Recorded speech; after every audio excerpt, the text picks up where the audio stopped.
Well, it's been a while, everybody, but welcome back to IPT2. So, this morning I wanted to kick this podcast back off with a news segment. So, basically, just to go over all the things that have been happening in the industry since we last had a podcast. So, I'm going to kick off with basically what's been happening with IPT. So, first bit of news is we were up for an award with the British Fitness Awards. We unfortunately made it into the final but did not win. Now, that doesn't mean anything really. Now, not winning and just being involved in such a prestigious event is massive for us. So, really, congratulations to everybody at IPT. And that really includes all the students and all the people behind the scenes more than anything else. So, let's take a look at the rest of the news and what's been going on around the industry. I'm going to kick off with the first little thing here, which is Active Uprising Delegates. So that's basically like a company all dedicated to helping the fitness industry move forward. They've been told not to wait for the government to do anything with basically making the industry move forward.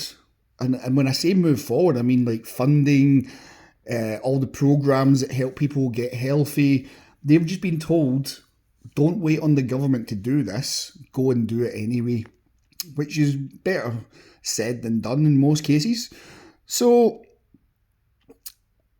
the annual conference of the trade body UK Active took place in March, and basically the health and business leaders that were there had a panel that had talks around the potential to drive economic growth, the careers in the fitness industry, the participation of Gen Z, and how they're going to form partnerships in the future with things like the NHS. People will continue to prioritise on the wellness as we move forward, and there is more of a optimism about what happens in the industry now. So many more people are entering into the fitness industry itself, but also participating in fitness. So that's where we need to have people coming into the industry, but also solutions for the people who are now entering for the first time. But they are saying that due to the NHS facing massive challenges, the fitness industry can't hang about. They need to be there to help. So that's a good bit of news for the fitness industry. They are finally getting recognition as being a key part of helping people be healthier and wellness in general, which can only provide better job roles in the future for fitness individuals, better overall product, I guess, for people in the future when they go to actually do fitness themselves. With the financial model failing in the NHS and an ageing population, that's where they are going to have to look at different types of skill sets. So, although this might be something that you're like, well, why are you telling us about this, Neil? It is really interesting if you think about where you'll be in the fitness industry in a few years' time. You may be dealing with older people who are getting on, who have never entered into any health or wellness programs. You may be dealing with people with sedentary lifestyles who are just entering the gym. You may be dealing with people who have got health conditions. You may even have partnerships with the NHS popping up in the future. So it's good to understand where these things are coming from and then how we can get involved to help. Next, we have UK Active launches UK Health and Fitness Market Report with an analysis. And basically, they had this nice report that analysed all these different aspects of the fitness industry. So they went to all these private operators and asked for independent operators as well to get involved. And mostly this was done around England, not just the full UK. So, what the key findings were: more than 600 million individual visits were recorded to health and fitness clubs last year, with 11.5 million people over the age of 16 now having a membership to some sort of health and fitness club. Revenue was 5.7 billion, which was up from 5.2 billion in the previous year. Again, massive, massive industry. You forget how massive the fitness industry is.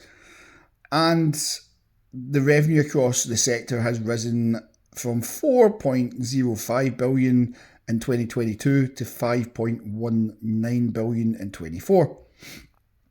So that's a growth of about 13.1%. Penetration rates of 16.9% reflects one of the highest performing fitness sectors in Europe, believe it or not, and is a significant increase from 2022 when it stood at 14.6%. Now, in 2022, prior to that, I think maybe 2020, I did a report and I found the same findings. So that just compounds that the increase is actually great to see. You know, people are now starting to realise there is more to their health than just sitting on a couch. These findings provide irrefutable evidence that our sector is essential to the UK's health, happiness and prosperity, while also offering a major opportunity for further growth and investment. That's what Hugh Edwards, CEO of UK Active, said. More than 11 million people are members of nations' health and fitness clubs, making them the engine room for physical activity. Again, great to see that. Low-cost operators have capitalised on growing demands from price-sensitive consumers, and mid and premium market operators have improved their value proposition. So that just means things are moving in the right direction. There's growing engagement across all age groups, particularly younger adults, suggesting a generational shift, with younger groups considering a gym membership as a must-have. Respondents aged 16 to 24 were most likely to be members of a gym or leisure centre, followed by those 24 to 30. Conversely, those over the age of 35 are much less likely to have a gym membership. Around 60% of people over the age of 65 have never had a gym membership. So that again just shows there are challenges, and some of those challenges are cost for a lot of people. We are still living in a cost of living crisis, essentially. And the older age groups having lack of interest, feeling uncomfortable, or even just lacking confidence to come along. So these are all challenges that we all need to overcome as fitness professionals. But when you see challenges, you also need to see the opportunities. And there are many opportunities. Again, from that report, if you want to see it, the full report is available from UK Active. Now, moving on to the next one. Very quick one. Gym Group is on track to generate 1 billion in social value annually. So that's social value. That's not their actual takings. Just to be very clear on that. That's great. You know, that shows that as a budget gym, they are pushing forward. They are adding value to the economy and the social standing of people. So that's great.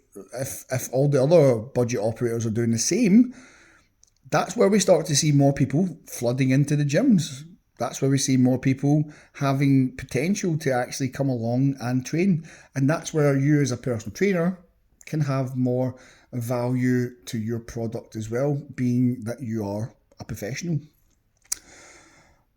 Next one, not so nice. Risk of sudden cardiac death is higher among male bodybuilders. So there has been a study, and this has looked at worldwide bodybuilders, and the highest risk among professional bodybuilders is heart attacks. That's not great. So Study was led by Dr. Marco Viciato, and he's from the University of Padova, Italy. Calls for more awareness, and it's usually because of rapid weight loss, dehydration, sometimes it's rapid weight gain. The researchers found 121 deaths among men, with the average age of death around 45.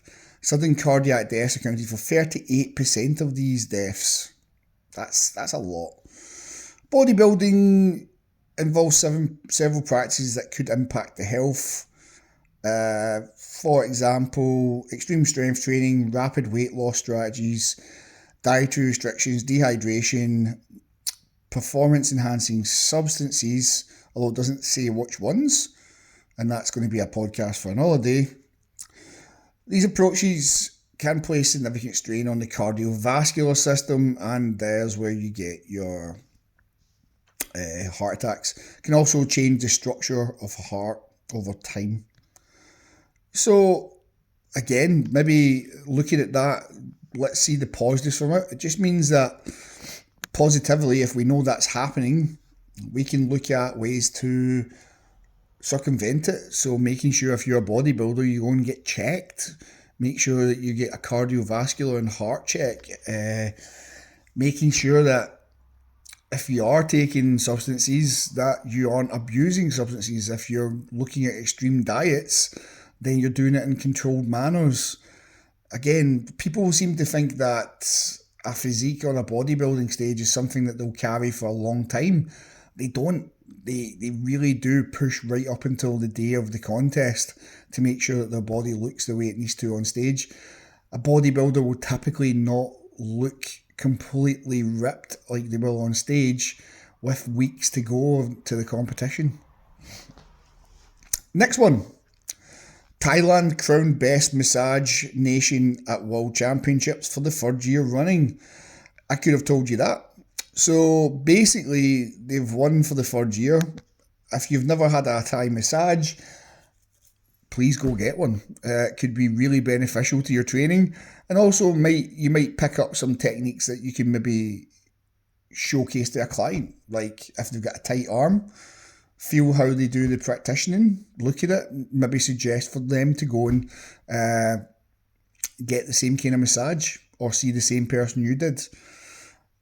Again, this is all part of trying to make yourself feel and look better when you're in the gym. So that's a strategy to give to your clients. Make sure they're getting seen to maybe once every 2 weeks, once a month, that they go to somebody who will help with all those little bits and bobs that feel not quite right on the body. Okay, next one. Everyone active, partners with eGym.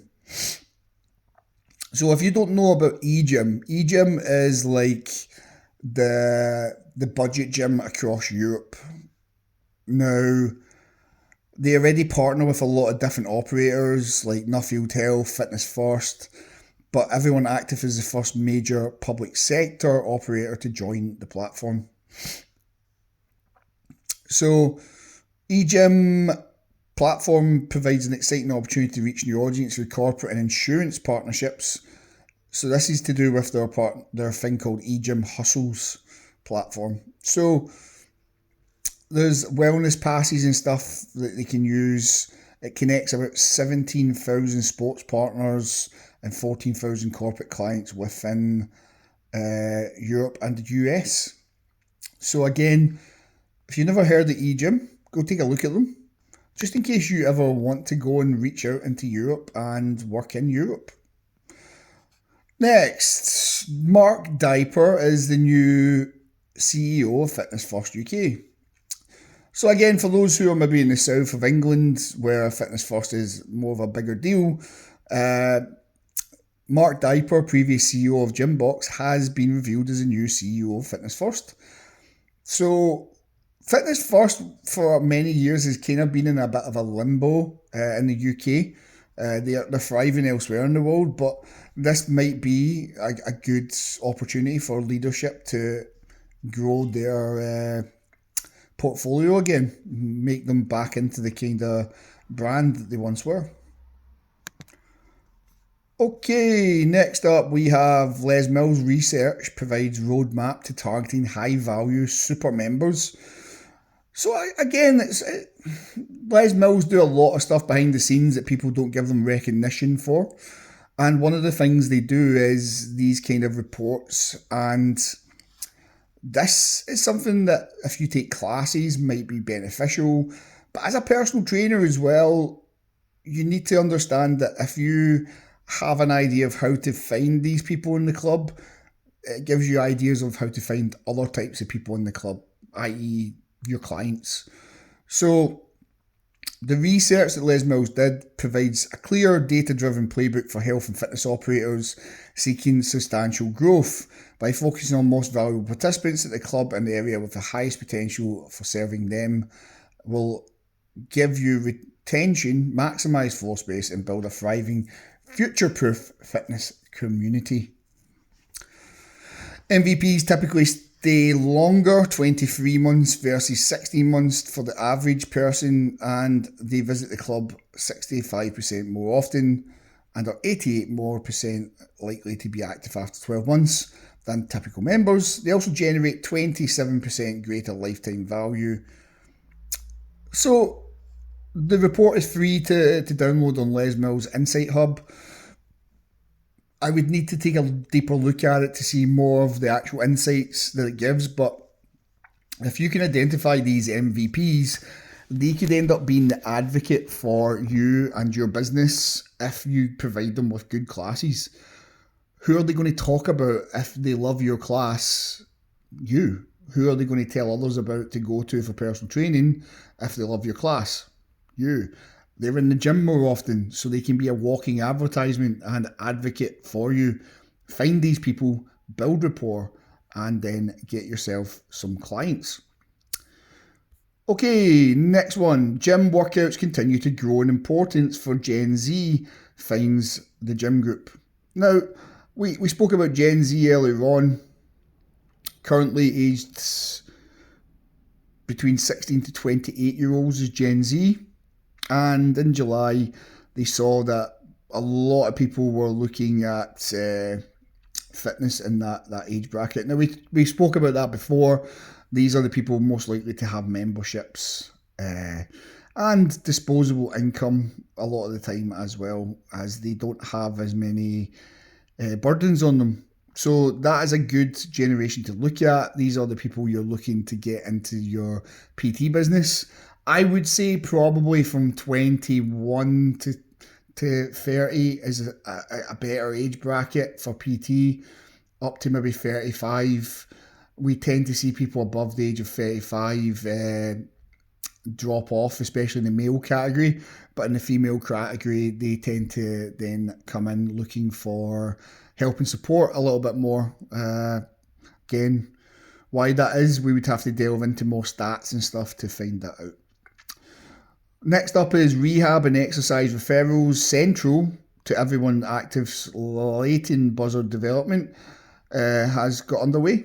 So their council, Central Bedfordshire's council, has developed this now rehabilitation program in one of their centres that will offer exercise referrals to public health, children's services and adult social care. The facility they're building will have 150 stations, state-of-the-art fitness suites, 2 squash courts, dedicated indoor cycling studio and a multi-use exercise studio as well. They'll have a swimming pool, etc, etc. Now, this might not have anything to do with you because it might not be in your area, but let's look at the facts here. If this is something that they are starting to build, this then indicates that the NHS and the fitness industry may start to coincide a little bit better. Being able to have exercise referral specialists in a gym is something that has been missing for many numbers of years. Most training providers will punt that course. We don't do it at IPT currently. And the reason we don't do it is because it's had no value for a long time. It's just a course to say, I've got an extra certificate, which is all well and fine if that's your passion. but it doesn't lead to any job opportunities these days, because a lot of the time, unless you work with a council gym, you will never have that exercise specialist model. And even understanding it now more that I do, it needs revamped. It doesn't make you a specialist. Not really. It gives you some ideas to think about, but definitely myself, having dealt with lots of people who needed exercise referral due to health conditions, that's what exercise referral is supposed to be. Not what a lot of GPs have been using it for, is for the social care where somebody can't afford a gym. Now, it's unfortunate if somebody cannot afford a gym, but we now have lots of budget gyms. So we would be looking at can they afford $11.99 a month or $9.99 in some cases. That might not be viable for some people, and in that case, then there is solutions. But the GP referral, or the exercise referral, as it was once called, should be for those special cases. And a return to that and a specialisation that reflects that is needed in the future. But this is good to see, because this is the groundwork for more to come. So we talk a little bit about the gym group earlier on, and how they were almost £1 billion pounds worth of social care in the community and so on. But their actual pre-tax profits is up from 4.4 million to 4.9 million this year, which is obviously a nice increase for them. Again, the reason I'm talking about these things as news is because it reflects where the industry is going and things that you need to know. If you want to work in the gym group, you need to know they're doing well, or else why work for them? I wouldn't want to work for a company that's not doing well publicly. So there you go. Gym group doing well, must be okay.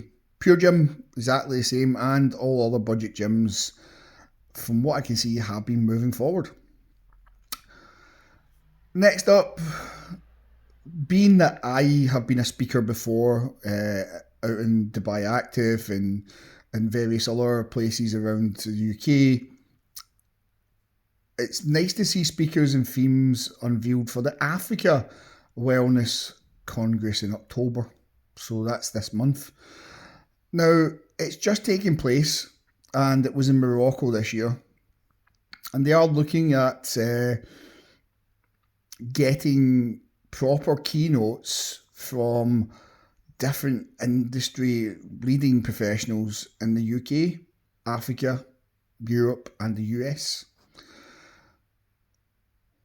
Now, looking at the people who spoke, that there's some amazing lineups here. But again, why did I bring it up? It's in Africa. Why does that matter? It showcases that even in Africa, they are looking at fitness because of how it impacts people's lives. Now, you might never go work in Africa. You might never go to Africa, not proper Africa anyway. I've seen what it's like on the ground, and I see how passionate they are for fitness.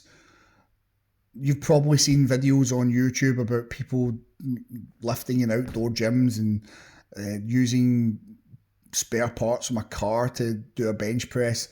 That does happen. But I went to gyms when I was in Gambia and Senegal, and I can guarantee you they have gyms. I can guarantee you the equipment is in a terrible state, but they make it work. And they go and they train, and they're like anybody else. It was a nice space to go to. A lot of people looked at me because I was white in an African gym, but it was fine. And everybody, because it's a fitness community, were there to do the same thing. They were there to train. Now, as Africa develops, and there will come a time where fitness professionals are needed, that's where training providers need to step in. That's where people have the opportunity to go and create different lives for themselves. And it is coming. It is coming, and that just shows you that in the world, fitness is still a prevalent thing. And when we look at that, that brings us on to the next topic, which is the Michelin Star Award. You might have heard of Michelin for their tyres. You might have heard of them for their food. But now they are announcing nominees for the first Hotel Wellness Award that looks at fitness and wellness as a whole. And they will be offering star awards. There's a few places that are on the list for the awards. Canyon Ranch, Arizona. Jolie Being in the Maldives. Jolie Being in the Maldives. Don't know how you say that. Lily of the Valley in France. The Retreat at Blue Lagoon in Iceland. Bergenstock in Switzerland. And these people are all up for awards, looking at the different things like Local Gateway Award, Opening of the Year Awards, Architecture and Design Awards. These are different awards that are now going, and then the Hotel Wellness Award. So that's great that we are now as an industry getting recognised as Michelin star already. For those Scottish people who are listening, the Bergowrie Recreation Centre in Scotland's first passive house leisure developments. Perth and Kinross Council has officially opened its 36 million recreation centre. The UK currently has only one other leisure centre built to passive house standards. Passive house standards, energy consumption will be reduced by 80% compared to typical leisure centre. Temperature control will be better. Design means the swimming pool will enjoy constant temperatures, eliminates droughts, small wheelchair friendly, sustainable design. It's a landmark building in its centre. So, yeah, I mean, it's great to see these things happening. Again, any opening, as long as it does well, is what we're looking for in the fitness industry. I'm not near Perth and Kinross myself, but maybe something to look at in the future, trying out. Fitness Genes launched crowdfunder to expand business. So Fitness Genes basically want to look at DNA testing with saliva samples. I myself work with a DNA company called Mudo. I'm an ambassador for them, so I know how good this can be. Definitely something that I'd recommend getting done. It gave me a lot of information about myself I wouldn't have known otherwise, and again, maybe something for another podcast. Next up is historic moment as industry employees in the UK can get professional status with letters after their name. CINSPA can now grant professional status to those working in the centre. It includes a defined title and post-nominal letters. This will build trusts with other sectors and show levels of learning. I think it gets too much sometimes to do this kind of stuff. I get why people want to have it as a professional status thing. I think more needed to be done to actually give professional status to personal trainers. But at the stage we're at currently, I feel it devalues doctors, people who go through years and years of training to become a doctor and get letters in front of their name. I don't see that being the state of affairs when people can get qualified in 12 weeks, 6 weeks on an intensive course in personal training, and then now they can have letters before or after their name. For me, that's just CINSPA looking to help the industry but also make money. So a post-nominal that's now available is MCIMS for practitioners, managers, advanced practitioners and general managers. For senior practitioners or advanced senior managers is CINSPA Chartered, and for chartered practitioners and chartered general managers There's F. Simspa. Again, not something I'd be looking to do personally, but yeah, recognition's coming. Super Bowl champion Tom Brady and wrestling Logan Paul join massage robot outfit Escape. Again, looking at these two big portfolios, they've obviously invested some money about robot massages. I don't think that'll replace actual skill of people, but again, gives you another option for maybe a cheap massage. Brain stimulation headsets could solve mental health crisis. Pilot showed remarkable results. Again, for me, part of the whole solution needs to be getting into the fresh air, doing something with the body, not just putting on a headset and walking about a room. So it might give you some good data. It might also help people, and if it does, great, give them that as the first point of contact, but give people the opportunity to go and get outdoors and go up a hill and get time off work so they can work on their mental health. I just, again, for me, that is not the solution, and it looks like they're trying to get a quick fix in my eyes instead of allowing people to actually go out. Here's the headset, go put that on for 10 minutes, and then you'll be right as rain to go back to work. Nah, that for me is heading towards such a dystopian future. I would rather just get outdoors and go a walk, and maybe they should look at having times where they have walking groups for people who have depression to go and actually join in.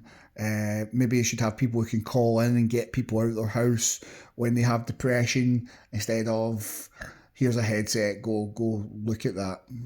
Not the future for me, I'm afraid. But again, everybody has their own opinions, and with all these news articles, I'd love you to put your opinions into the comments and let me know what your thoughts are and some of the things that's been discussed. Now, this is the last one, and that kind of leads on to mental health again. Gym Nation teams up with Sage to shine a light on mental health. Gym Nation removes weights from its gym floor in order of World Mental Health Day. Don't know why removing weights would help, but okay. Now, this was done on the UAE and Kuwait. It was a gesture. The only weight we want people to lift in the 10th of October is the weight off their mind. I don't know, if I walked into the gym and there was no weights, I would kick off. For me, that looks like a PR stunt. We did just have World Mental Health Day. I will be looking at doing a podcast on that, probably in my next podcast next week, and just to talk a little bit about that, to see where we sit in the fitness industry with mental health being a part of it.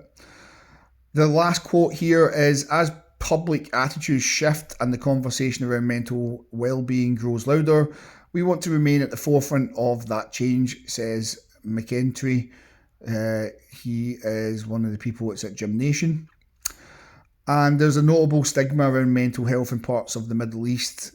So though the landscape is changing, particularly among younger generations, in the urban and expatriate communities and across social media, that's where they're seeing that happen.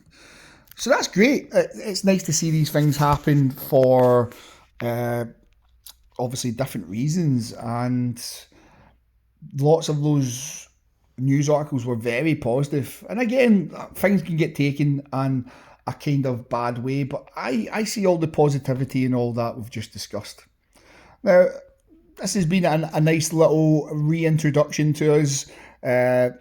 Obviously, if you are just joining us for the first time, IPT2 is really about just talking about those things in the industry that maybe doesn't always get talked about because they're not glorified. Talking about the things that PTs actually find important themselves, and that's what I would like you to let me know what you'd like me to discuss next. Hopefully, and again, I've said this a lot of the time, I would love to have more discussions with other people in the podcast in future. I'm looking to do that with other PTs and collaborate. So if you want to do that, please get in touch. And obviously, if you have something you'd like me to discuss, please make it very clear. Drop me a message. And really, until next time, guys, I've kept you going long enough. Take care. Make sure you're doing well. And if there's anything we can do to help you in the future, please do contact us. Till next time, guys, I'm IPT2 and I am out. Speak soon.